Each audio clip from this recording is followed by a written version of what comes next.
Doctor কয় president Omar, এলাকার বহুত মানুষগুলো তাদের দামি দামি সম্পদ জমা রাখছে, ফেরত দিতে হবে, মনে আছে কি?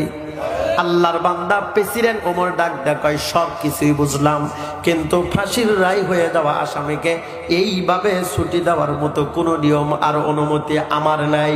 আল্লাহর বান্দা ডাক্তার কয় তাইলে কোন ভাবে ছুটি দেওয়া যায়? কয় এক শর্তে ছুটি দিবার পারি, সেটি হলো আমার হাউজের ভিতরে হাজার হাজার মানুষ আছে, কোনো একজন মানুষকে যদি তুমি জিম্মাদারি বানাইবার পারো, জিম্মাদারি বানানোর পরে বাসায় গিয়া যদি তুমি না আসো কিংবা একটুখানি লেট করো, তাইলে তোমার এগেনিস্টে থাকা জিম্মাদারি এই মানুষটাকে আমরা ফাঁসির কাস্টে ঝুলায় মৃত্যুদণ্ড দেব।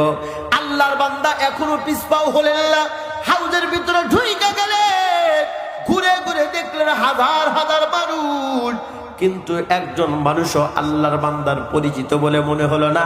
আল্লাহর বান্দা এখনো পর্যন্ত ভেঙ্গে না পড়ে ওয়ামাই ইয়াতাওয়াক্কাল আলাল্লাহ ফাহুয়া হাসবুহু, আল্লাহ পাকের উপরে চূড়ান্ত তাওয়াক্কুল করলেন, করার পরে আল্লাহর বান্দা কান্না শুরু করে দিলেন।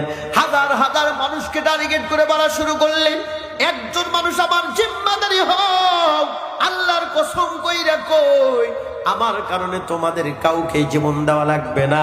আমি যদি ভাইগাই যেতে চাইতাম খেজুরের বাগান থেকেই তো ভাগতে পারতাম, এখানে আসার কোনো অযথা দরকার ছিল না, সুতরাং একজন মানুষ আমার জিম্মাদারি হও। আল্লাহর বান্দা বলে আর চোখের পানি ফেলে কান্দে। হাজার হাজার মানুষগুলো কেউ তাকে না চেনার কারণে তার চোখের পানির তর্জমা বুঝে আসে না, এই জন্য সব মানুষগুলো মাথাটা নিচের দিকে দিয়া হাই রিস্ক মনে করে শুধু নীরবতাই পালন করা শুরু করছে।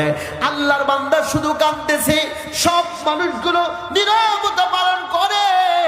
লম্বা টাইম কান্দাকাটির এক পর্যায়ে হাজার হাজার মানুষের ভিতর থেকে একজন মানুষ লাভবাহিক বলে দাঁড়ায় গেছে।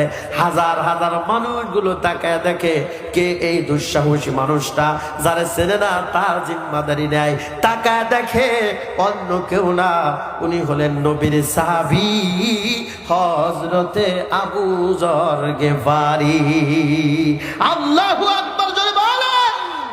সব মানুষগুলো ডাক ডাকায়, কি ব্যাপার নবীর সাহাবী, আপনি কি পরদেশি যুবককে চেনে?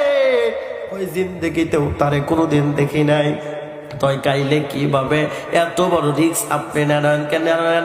ও যদি না আসে ওর কারণে আপনার জীবনটা চলে যাবে, কেন এত বড় ঝুঁকি আপনি নেন?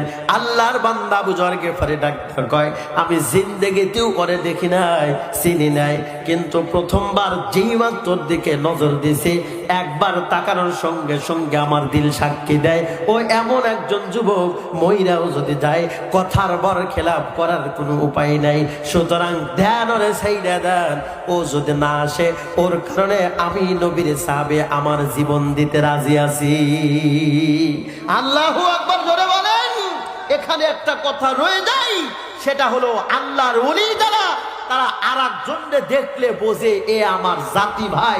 পক্ষান্তরে রাত্রির অন্ধকারে চোর, লুচ্চা, গুন্ডা, বদমাশ আর গাঞ্জাখোর যারা, তারাও আরেকজনকে দেখলে বোঝে এও আমার জাতি।